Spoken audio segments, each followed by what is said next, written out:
A Course in Miracles, Urtext Manuscripts, complete 7-volume combined edition, Volume 1, Chapter 30, The New Beginning. A. Introduction. The new beginning now becomes the focus of the curriculum. The goal is clear, but now you need specific methods for attaining it. The speed by which it can be reached depends on only this: your willingness to practice every step. Each one will help a little every time it is attempted, and together they will lead you both from dreams of judgment to forgiving dreams and out of pain and fear. They are not new to you, but they are more ideas than rules of thought to you as yet. So now we need to practice them a while, until they are the rules by which you live. We seek to make them habits now, so you will have them ready for any need. Section B. Rules for Decision. Decisions are continuous. You do not always know when you are making them, but with a little practice in the ones you recognize, a set begins to form which sees you through the rest. It is not wise to let yourself become preoccupied with every step you take. The proper set, adopted consciously each time you wake, will put you well ahead. And if you find resistance strong and dedication weak, you are not ready. Do not fight yourself, but think about the kind of day you want and tell yourself there is a way by which this very day can happen just like that. Then try again to have the day you want. The outlook starts with this: today I will make no decisions by myself. This means that you are choosing not to be the judge of what to do. But it must also mean you will not judge the situations where you will be called upon to make response. For if you judge them, you have set the rules for how you should react to them. And then another answer cannot but produce confusion and uncertainty and fear. This is your major problem now. You still make up your minds and then decide to ask what you should do.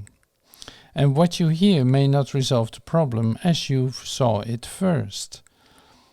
This leads to fear because it contradicts what you perceive, and so you feel attacked and therefore angry. There are rules by which this will not happen, but it does occur at first to everyone who listens well. Throughout the day, at any time you think of it and have a quiet moment for reflection, tell yourself again the kind of day you want, the feelings you would have, the things you want to happen, and the things you would experience, and say, if I make no decisions by myself, this is the day that will be given me. With these two procedures, practiced well, will serve to let you be directed without fear, for opposition will not first rise and then become a problem in itself. But there will still be times when you have judged already. Now the answer will provoke attack, unless you quickly straighten out your mind to want an answer that will work. Be certain this has happened. If you feel yourself to be unwilling to sit by and ask to have the answer given you, this means you have decided by yourself and cannot see the question. Now you need a quick restorative before you ask. Remember once again the day you want and recognize that something has occurred which is not part of it. Then realize that you have asked the question by yourself and must have set an answer in your terms, and then say, I have no question. I forgot what to decide. This cancels out the terms which you have set, and let the answer show you what the question must have really been. Try to observe this rule without delay, despite your opposition. For you have already gotten angry, and your fear of being answered in a different way from what your version of the question asks will gain momentum until you believe the day you want is one in which you get your answer to your question. And you will not forget it, for it would destroy the day by robbing you of what you really want. This can be very hard to realize when once you have decided by yourself the rules which promise you a happy day. But these decisions still can be undone by simple methods which you can accept. If you are so unwilling to receive, you cannot even let your question go. You can begin to change your mind with this. At least I can decide I do not like what I feel now. This much is obvious and paves the way for the next easy step, which follows this. Having decided that you do not like the way you feel, what could be easier than to continue with, "And so I hope I have been wrong"? This works against the sense of opposition and reminds you that help is not being thrust upon you, but is something that you want and that you need because you do not like the way you feel. This tiny opening will be enough to let you go ahead with just a few more steps you need to let yourself be helped. Now you have reached the turning point, because it has occurred to you that you will gain if what you have decided is not so. Until this point is reached, you will believe your happiness depends on being right. But this much reason have you now attained. You would be better off if you were wrong. This tiny grain of wisdom will suffice to take you further. You are not coerced, but merely hope to have a thing you want. And you can say in perfect honesty, "I want another way to look at this." Now you have changed your mind about the day and have remembered what you really want. Its purpose has no longer been obscured by the insane belief you want it for the goal of being right when you are wrong. This is the readiness for asking, brought to your awareness, for you cannot be in conflict when you ask for what you want and see that it is this for which you ask. This final step is but acknowledgement of lack of opposition to be helped. It is a statement of an open mind, not certain yet, but willing to be shown. Perhaps there is another way to look at this. What can I lose by asking? Thus are you made ready for the question that makes sense, and so the answer will make sense as well. Nor will you fight against it, for you will see that it is you who will be helped by it. It must be clear that it is easier to have a happy day if you prevent unhappiness from entering at all. But this takes practice in the rules which will protect you from the ravages of fear. When this has been achieved, the sorry dream of judgment has forever been undone. But meanwhile, you have need for practicing the rules for its undoing. Let us then consider once again the very first of the decisions which are offered here. We said you can begin a happy day, with the determination not to make decisions by yourself. This seems to be a free decision in itself, and yet you cannot make decisions by yourself. The only question is with what you choose to make them. That is really all. The first rule then is not coercion, but a simple statement of a simple fact. You will not make decisions by yourself, whatever you decide, for they are made with idols or with God, and you ask help of Christ or Antichrist, and which you choose will join with you and tell you what to do. Your day is not at random. It is set by what you choose to live it with, and how the friend whose counsel you have sought perceives your happiness. You always ask advice before you can decide anything. Let this be understood, and you can see there cannot be coercion here, no grounds for opposition, that you may be free. There is no freedom from what must occur, and if you think there is, you must be wrong.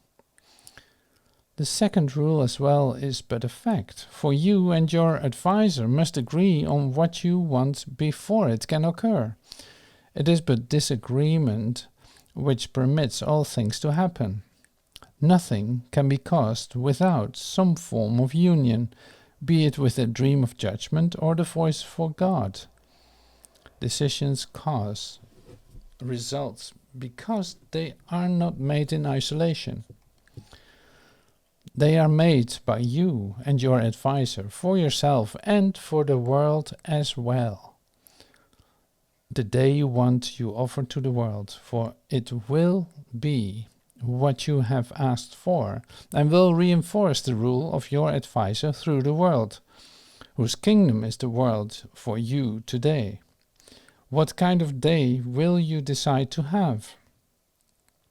It needs but two who would have happiness this day to promise it to all the world.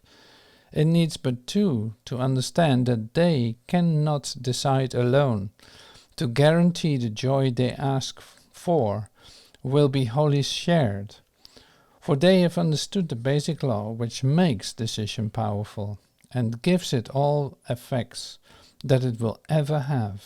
It needs but two. These two are joined before there can be a decision. Let this be the one reminder that you keep in mind, and you will have the day you want, and give it to the world by having it yourselves. Your judgment has been lifted from the world by your decision for a happy day, and as you have received, so must you give. Section C. Freedom of will. Do you not understand that to oppose the Holy Spirit is to fight yourself? He tells you but your will. He speaks for you. In his divinity is but your own. And all he knows is but your knowledge, saved for you, that you may do your will through him. God asks you to do your will. He joins with you. He did not set his kingdom up alone. And heaven itself but represents your will, where everything created is for you. No spark of life but was created with your glad consent, as you would have it be, and not one thought that God has ever had but waited for your blessing to be born. God is no enemy to you. He asks no more than that he hear you call him friend. How wonderful it is to do your will, for that is freedom. There is nothing else that ever should be called by freedom's name. Unless you do your will, you are not free. And would God leave his Son without what he has chosen for himself? God but ensured that you would never lose your will. When he gave you his perfect answer, hear it now, that you may be reminded of his love and learn your will. God would not have his Son made prisoner to what he does not want. He joins with you in willing you be free. And to oppose him is to make a choice against yourself and choose that you be bound. Look once again upon your enemy, the one you chose to hate instead of love. For thus was hatred born into the world, and thus the rule of fear established here. Now hear God speak to you through him who is his voice and yours as well, reminding you that it is not your will to hate and be a prisoner to fear, a slave to death, a little creature with a little life. Your will is boundless. It is not your will that it be bound. What lies in you has joined with God himself in all creation's birth. Remember him who has created you, and through your will created everything. Not one created thing but gives you thanks, for it is by your will that it was born. No light of heaven shines except for you, for it was set in heaven by your will. What cause have you for anger in a world which merely waits your blessing to be free? If you be prisoner, then God himself could not be free. For what is done to him whom God so loved is done to God himself. Think not he wills to bind you, who has made you co-creator of the universe along with him. He would but keep your will forever and forever limitless. The world awaits the freedom you will give when you have recognized that you are free. But you will not forgive the world until you have forgiven him who gave your will to you. For it is by your will the world is given freedom, nor can you be free apart from him whose holy will you share. God turns to you to ask the world be saved, for by your own salvation is it healed. And no one walks upon the earth but must depend on your decision, that he learn death has no power over him because he shares your freedom, as he shares your will. It is your will to heal him, and because you have decided with him, he is healed, and now is God forgiven. And now is God forgiven, for you chose to look upon your brother as a friend. Section D. Beyond all idols. Idols are quite specific, but your will is universal, being limitless, and so it has no form, nor is content for its expression in the terms of form. Idols are limits. They are the belief that there are forms which will bring happiness and that by limiting is all attained. It is as if you said, I have no need of everything, this little thing I want, and it will be as everything to me. And this must fail to satisfy because it is your will that everything be yours. Decide for idols and you ask for loss. Decide for truth and everything is yours. It is not form you seek. What form can be a substitute for God the Father's love? What form can take the place of all the love in the divinity of God the Son? What idol can make two of what is one? And can the limitless be limited? You do not want an idol. It is not your will to have one. It will not bestow on you the gift you seek. When you decide upon the form of what you want, you lose the understanding of its purpose. So you see your will within the idol, thus reducing it to a specific form. But this could never be your will, because what shares in all creation cannot be content with small ideas and little things. Behind the search for every idol lies the yearning for completion. Wholeness has no form because it is unlimited. To seek a special person or a thing to add to you to make yourself complete can only mean that you believe some form is missing. And by finding this, you will achieve completion in a form you like. This is the purpose of an idol, that you will not look beyond it, to the source of your belief that you are incomplete. Only if you had sinned could this be so. For sin is the idea you are alone and separated off from what is whole.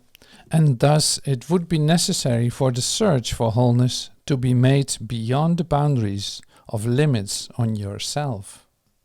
It never is the idol that you want, but what you think it offers you, you want indeed, and have the right to ask for. Nor could it be possible it be denied. Your will to be complete is but God's will, and this is given you by being His. God knows not form. He cannot answer you in terms which have no meaning. And your will could not be satisfied with empty forms, made but to fill a gap which is not there.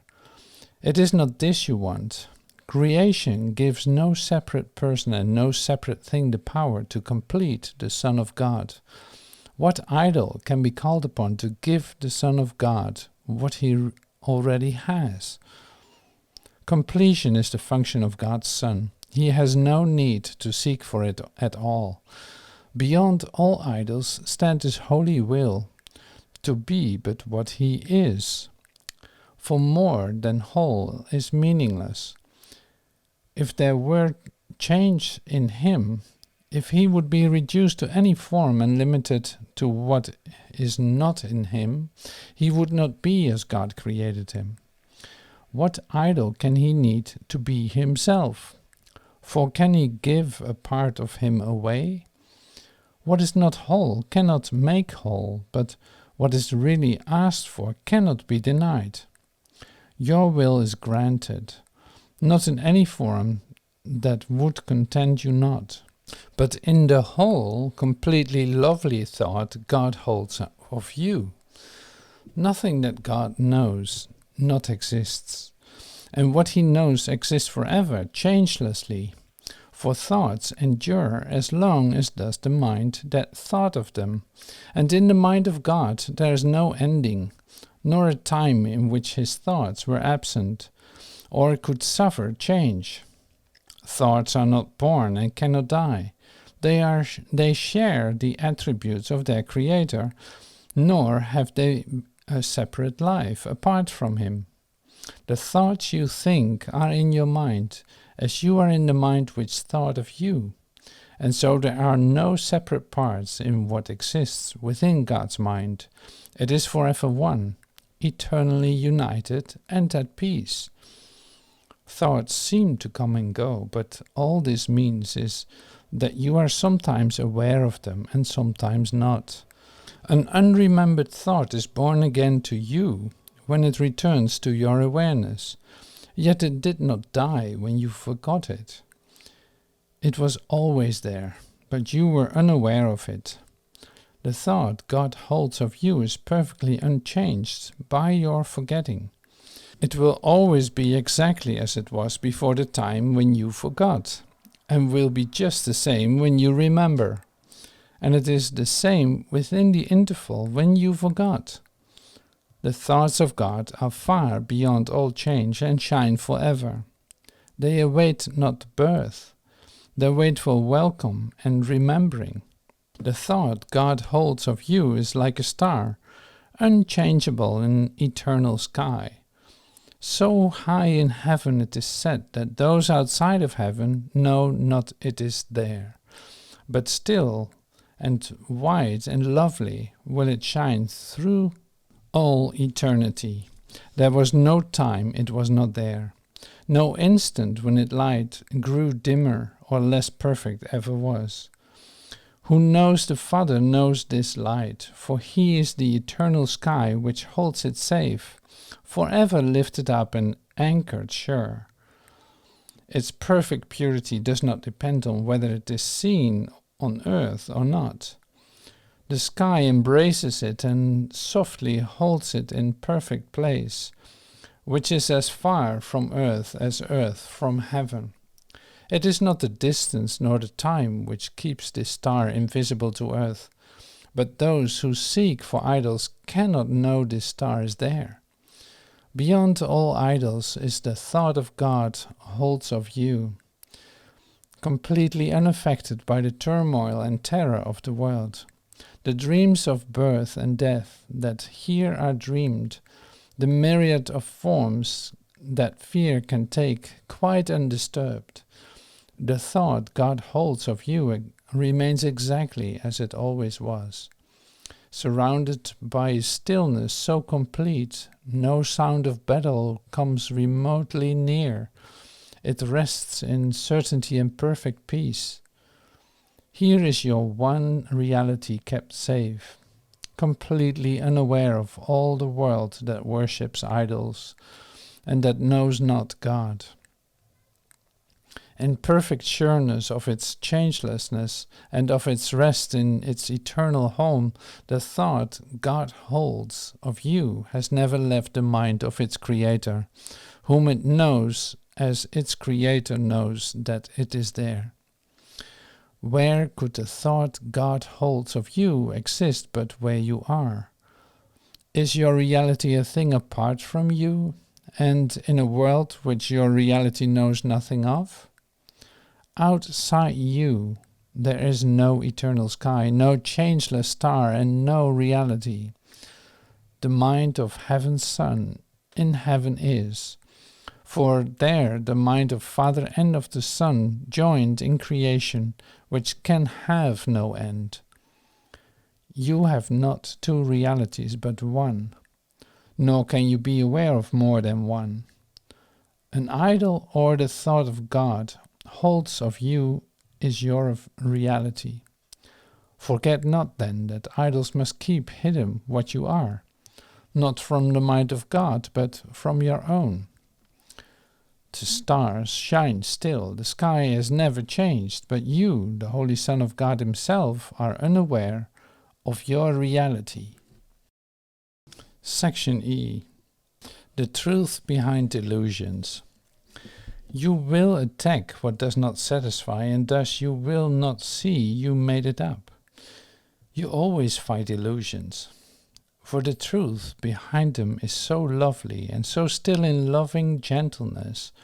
Were you aware of it, you would forget defensiveness entirely and rush to its embrace. The truth could never be attacked, and this you knew when you made idols. They were made that this might be forgotten. You attack but false ideas and never truthful ones. All idols are the false ideas you made to fill the gap you think arose between yourself and what is true, and you attack them for the things you think they represent. What lies beyond them cannot be attacked. The wearying, dissatisfying gods you made are blown-up children toys. A child is frightened when a wooden head springs up as a closed box is opened suddenly, or when a soft and silent woolly bear begins to squeak as it takes hold of it.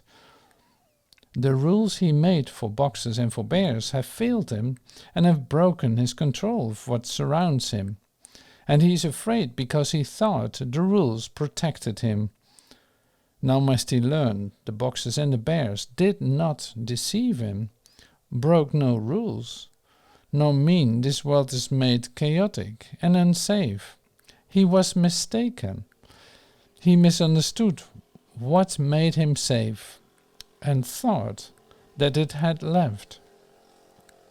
The gap that is not there is filled with toys in countless forms, and each one seems to break the rules you set for it. It never was the thing you thought. It must appear to break your rules for safety, since the rules are wrong. But you are not endangered. You can laugh at popping heads and squeaking toys, as does the child who learns they are no threat to him. But while he likes to play with them, he still perceives them as obeying rules he made for his enjoyment. So there still are rules which they can seem to break and frighten him. Yet is he at the mercy of his toys? And can they represent a threat to him? Reality observes the laws of God and not the rules you set. It is His laws which guarantee your safety. All illusions that you believe about yourself obey no laws. They seem to dance a little while according to the rules you set for them, but then they fall and cannot rise again. But they are but toys, my children. Do not grieve for them. Their dancing never brought you joy, but neither were they things to frighten you, nor make you safe if they obeyed your rules. They must be neither cherished nor attacked, but merely looked upon as children toys, without a single meaning of their own. See one in them and you will see them all. See none in them, and they will touch you not. Appearances deceive because they are appearances and not reality. Dwell not on them in any form. They but obscure reality, and they bring fear because they hide the truth. Do not attack what you have made you let you be deceived, for thus you prove that you have been deceived. Attack has power to make illusions real, yet what it makes is nothing. Who could be made fearful by a power that can have no real effects at all? What could it be but an illusion, making things appear like to itself? Look calmly at its toys, and understand that they are idols which but dance to vain desires. Give them not your worship, for they are not there, but this is equally forgotten in attack. So God's Son needs no defense against his dreams. His idols do not threaten him at all. His one mistake is that he thinks them real. What can the power of the illusions do? Appearances can but deceive the mind that wants to be deceived. And you can make a simple choice that will forever place you far beyond deception. You need not concern yourself with how this will be done, for this you cannot understand. But you will understand that mighty changes have been quickly brought about when you decide one very simple thing. You do not want whatever you believe an idol gives. For thus the Son of God declares that he is free of idols, and thus is he free.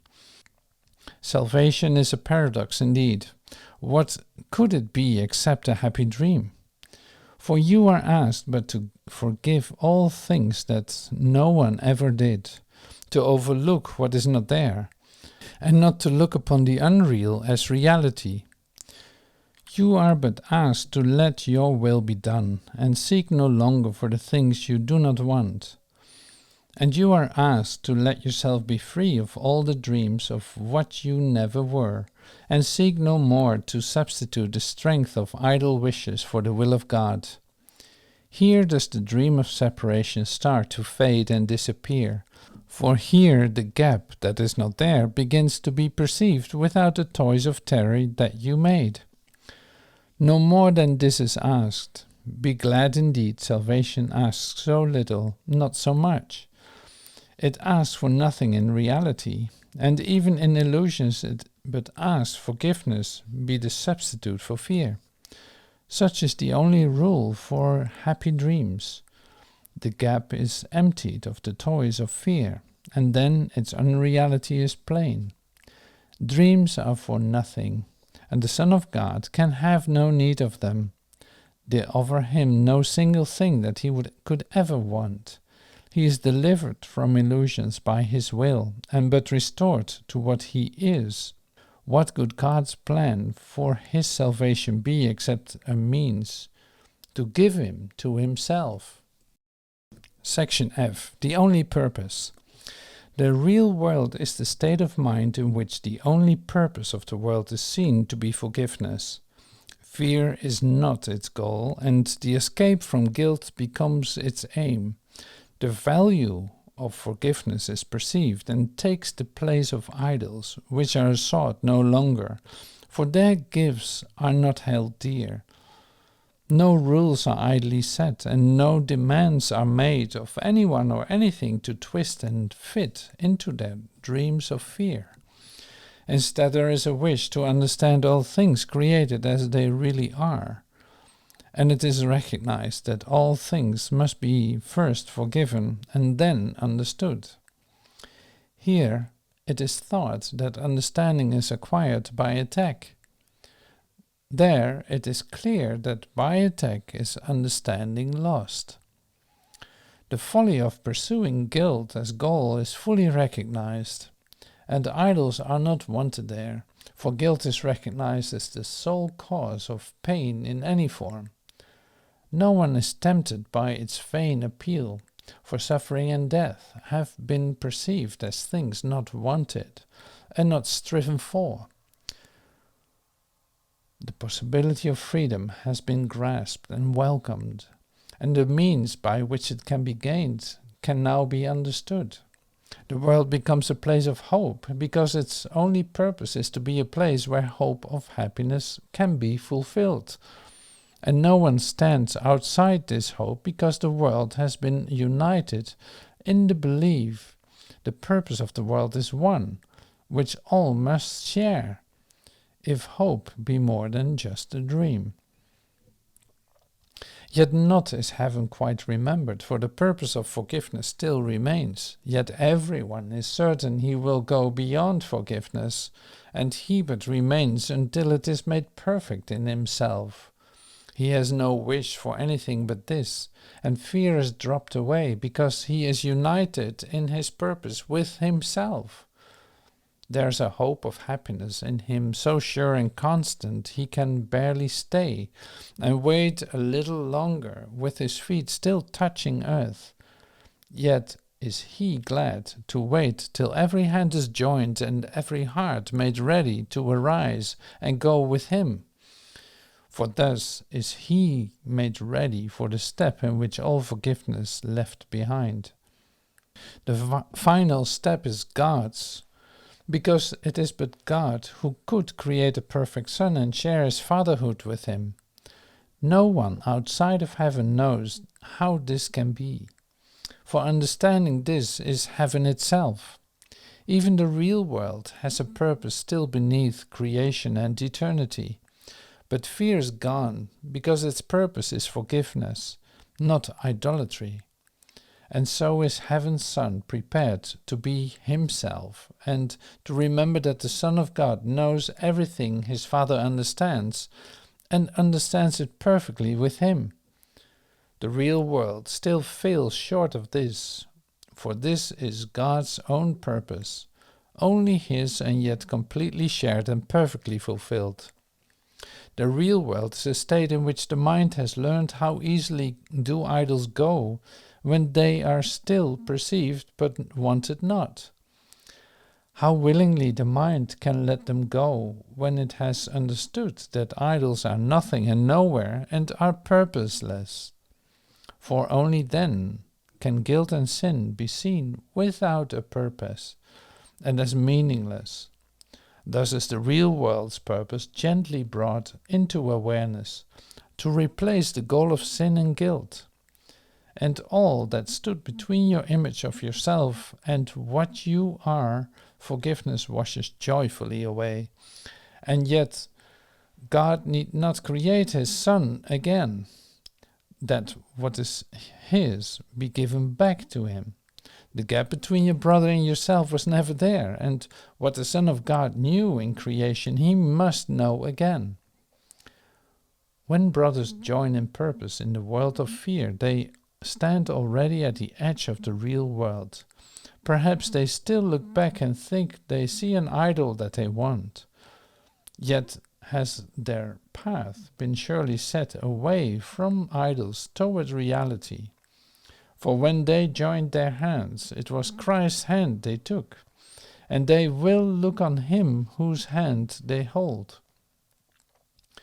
The face of Christ is looked upon before the Father is remembered, for he must be unremembered till his Son has reached beyond forgiveness to the love of God. Yet is the love of Christ accepted first, and then will come the knowledge they are one. How light and easy is the step across the narrow boundaries of the world of fear, when you have recognized whose hand you hold.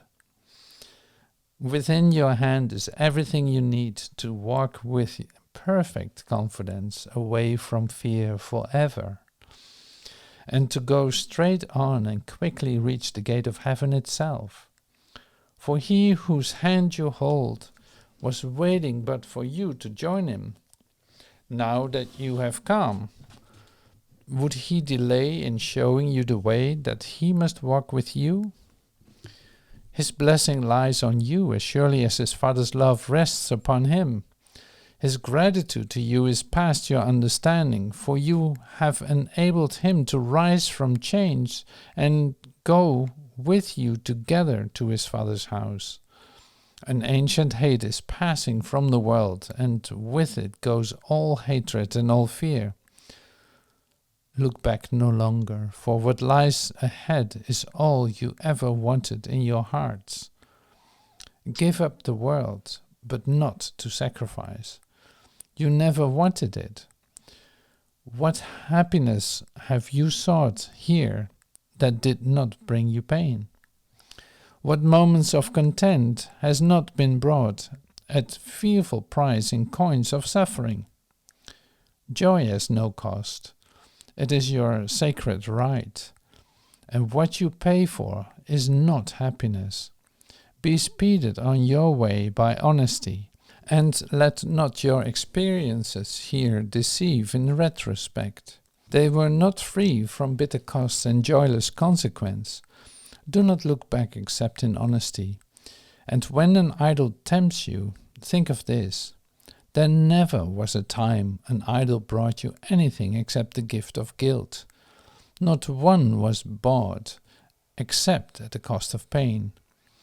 Nor was it ever paid by you alone.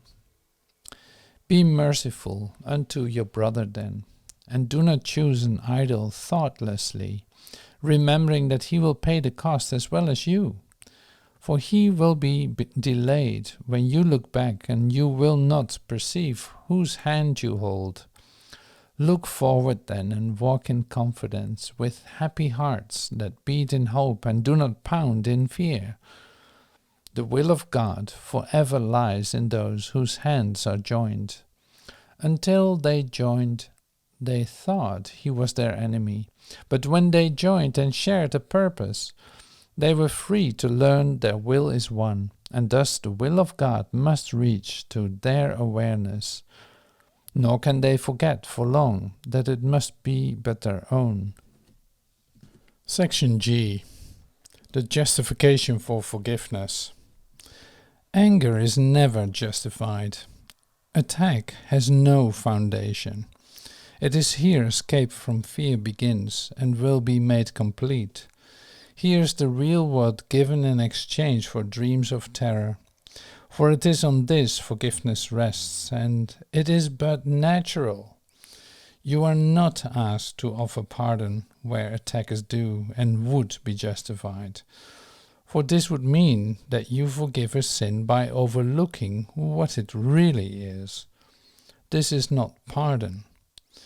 For it would assume that by responding in a way which is not justified, you will become the answer to attack which has been made. And thus is pardon impropriate, by being granted where it is not due. Pardon is always justified, and has a sure foundation. You do not forgive the unforgivable, nor overlook a real attack that calls for punishment. Salvation does not lie in being asked to make unnatural responses, which are inappropriate to what is real. Instead, it merely asks that you respond appropriately to what is not real by not perceiving what has not occurred.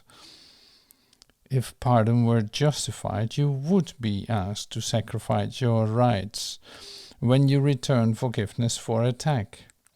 But you are merely asked to see forgiveness as the natural reaction to the stress which rests on error and thus calls for help.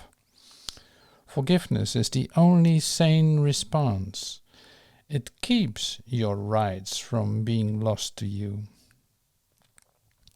This understanding is the only change that lets the real world rise to take the place of dreams of terror. Fear cannot arise unless attack is justified. And if it had a real foundation, pardon could have none.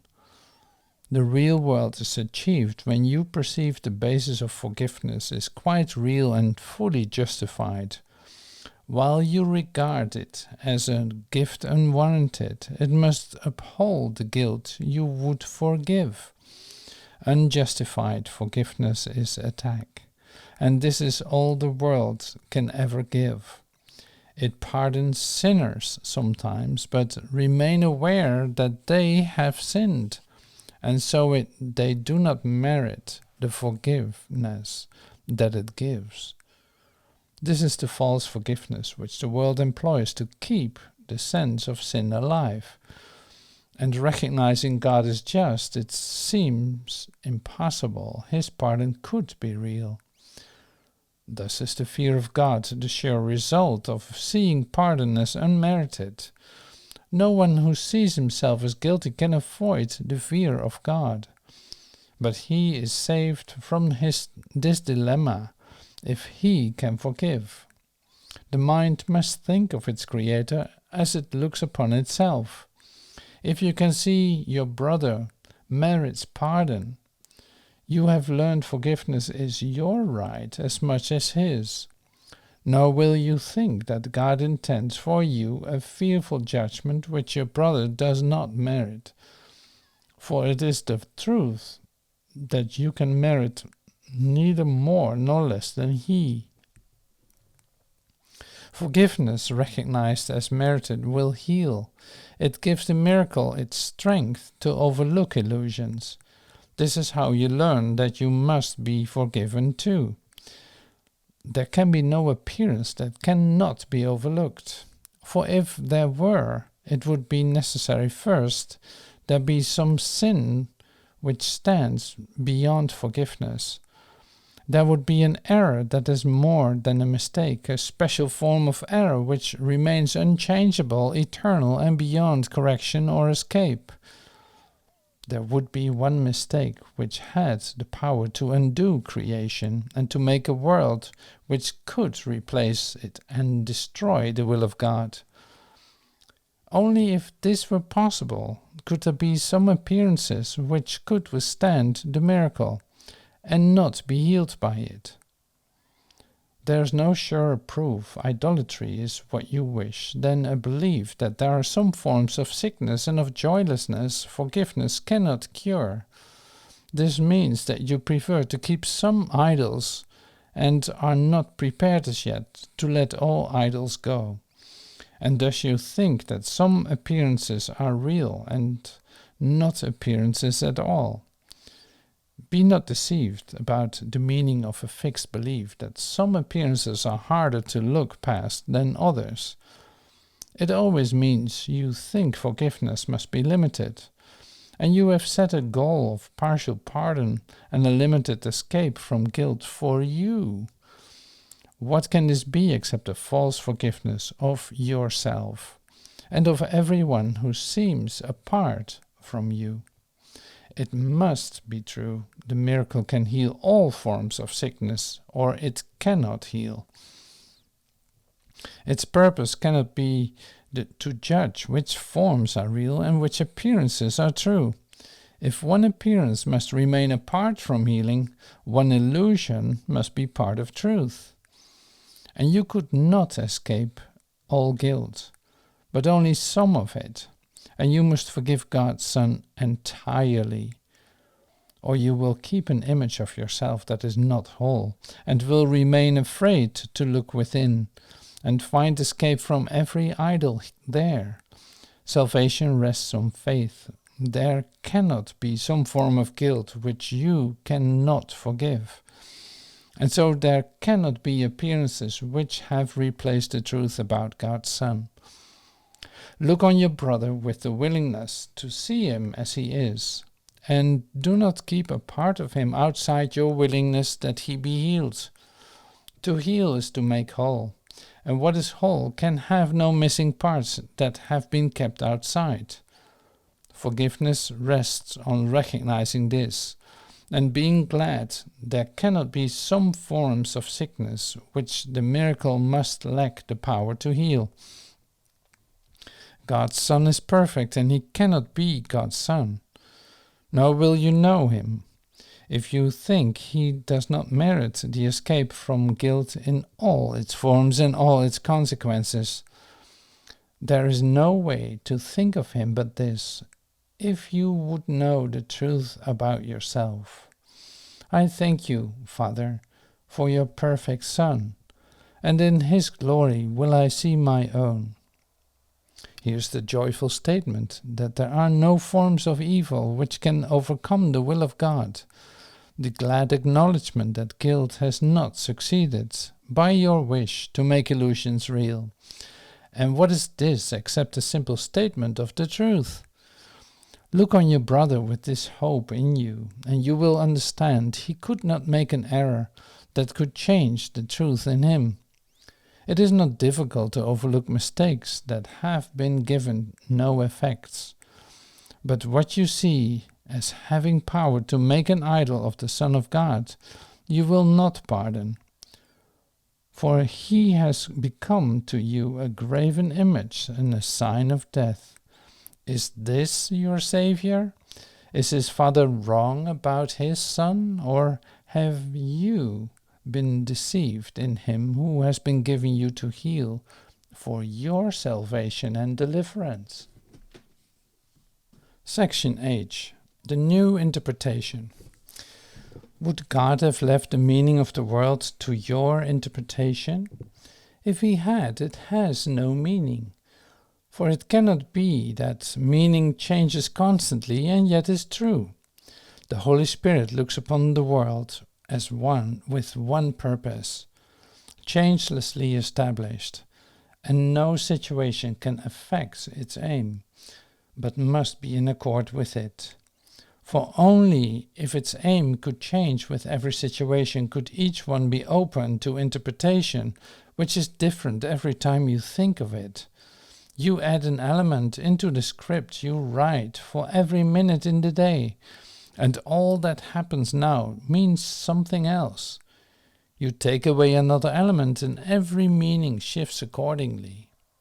What do your scripts reflect except your plans for what the day should be? And thus you judge disaster and success, advance, retreat, and gain and loss. These judgments are all made according to the roles the script assigns. The fact they have no meaning in themselves is demonstrated by the ease with which these labels change with other judgment made on different aspects of experience. And then, in looking back, you think you see another meaning in what went before.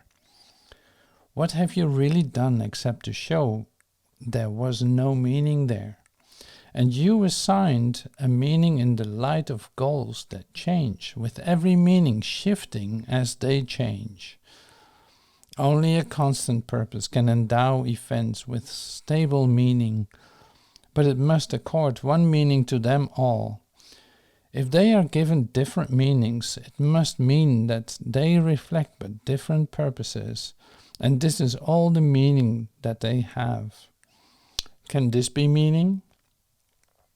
Can confusion be what meaning means? Perception cannot be in constant flux and make allowance for stability of meaning anywhere. Fear is a judgment never justified. Its presence has no meaning but to show you wrote a fearful script and are afraid accordingly, but not because the thing you fear has fearful meaning in itself.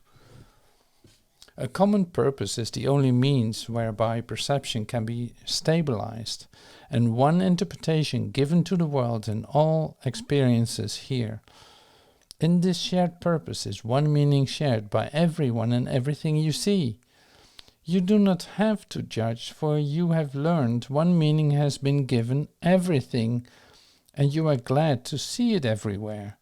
It cannot change because you would prefer it everywhere, unchanged by circumstance. And so you offer it to all events and let them offer you stability. Escape from judgment simply lies in this: all things have but one purpose, which you share with all the world, and nothing in the world can be opposed to it, for it belongs to everything as it belongs to you. In single purpose is the end of all ideas of sacrifice, which must assume a different purpose for the one who gains and him who loses. There will be no thought of sacrifice apart from this idea. And it is this idea of different goals which makes perception shift and meaning change. In one united goal does this become impossible, for your agreement makes interpretation stabilize and last. How can communication really be established while the symbols which are used mean different things? The Holy Spirit's goal gives one interpretation, meaningful to you and to your brother. Thus can you communicate with him and he with you, in symbols which you both can understand. The sacrifice of meaning is undone. All sacrifice entails the loss of your ability to see relationships among effects, and looked at separately, they have no meaning, for there is no light by which they can be seen and understood. They have no purpose, and what they are for cannot be seen. In any thought of loss there is no meaning. No one has agreed with you on what it means. It is a part of a distorted script which cannot be interpreted with meaning. It must be forever unintelligible. This is not communication. Your dark dreams are but the senseless, isolated scripts you write in sleep. Look not to separate dreams for meaning. Only dreams of pardon can be shared. They mean the same for both of you. Do not interpret out of solitude, for what you see means nothing. It will shift in what it stands for, and you will believe the world is an uncertain place in which you walk in danger and uncertainty. It is but your interpretations which are lacking in stability, and they are not in line with what you really are. This is a state so seemingly unsafe that fear must rise. Do not continue thus, my brothers. We have one interpreter, and through his use of symbols are we joined, so that they mean the same to all of us. Our common language lets us speak to all our brothers, and to understand with them forgiveness has been given to all of us, and thus we can communicate again. Section I. Changeless Reality. Appearances deceive, but can be changed. Reality is changeless. It does not deceive at all. And if you fail to see beyond appearances, you are deceived. For everything you see will change, and yet you thought it real before, and now you think it real again. Reality is thus reduced to form and capable of change. Reality is changeless. It is this that makes it real and keeps it separate from all appearances. It must transcend all form to be itself. It cannot change. The miracle is the means to demonstrate that all appearances can change because they are appearances and cannot have the changelessness reality entails. The miracle attests salvation from appearances by showing they can change. Your brother has a changelessness in him beyond appearance and deception both. It is obscured by changing views of him which you perceive as his reality. The happy dream about him takes the form of the appearance of his perfect health, his perfect freedom from all forms of lack, and safety from disaster of all kinds. The miracle is proof he is not bound by loss or suffering in any form, because it can be so easily be changed. This demonstrates that it was never real, and could not stem from his reality, for that is changeless, and has no effects which anything in heaven or on earth could ever alter. But appearances are shown to be unreal because they change. What is temptation but a wish to make illusions real? It does not seem to be the wish that no reality be so, but it is an assertion that some forms of idols have a powerful appeal which makes them harder to resist than those you would not want to have reality. Temptation, then, is nothing more than this: a prayer. The miracle touch not some dreams, but keep their unreality obscure and give to them reality instead. And heaven gives no answer to the prayer, nor can the miracle be given you to heal appearances you do not like. You have established limits. What you ask is given you, but not of God, who knows no limits. You have limited yourself. Reality is changeless. Miracles but show what you have interposed between reality and your awareness is unreal and does not interfere at all. The cost of the belief there must be some appearances beyond the hope of change is that a miracle cannot come forth from you consistently. For you have asked it be withheld from power to heal all dreams. There is no miracle you cannot have when you desire healing. But there is no miracle that can be given unless you want it. Choose what you would heal, and he who gives all miracles has not been given freedom to bestow his gifts upon his Son. When he is tempted, he denies reality, and he becomes the willing slave of what he chose instead. Because reality is changeless, is the miracle already there to heal all things that change and will offer them to you to see in happy form, devoid of fear. It will be given you to look upon your brother thus, but not while you would have it otherwise in some respects. For this but means you would not have him healed and whole. The Christ in him is perfect. Is it this that you would look upon? Then let there be no dreams about him that you would prefer to seeing this. And you will see the Christ in him because you let him come to you. And when he has appeared to you, you will be certain you are like him. For he is the changeless in your brother and in you. This will you look upon when you decide there is not one appearance you would hold in place of what your brother really is.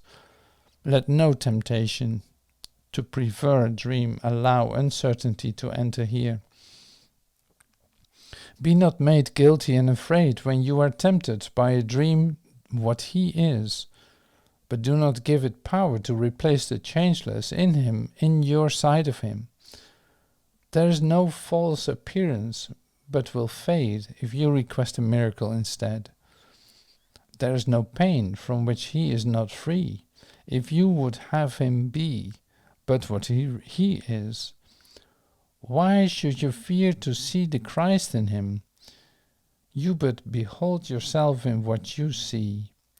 As he is healed, are you made free of guilt, and his appearance is your own to you.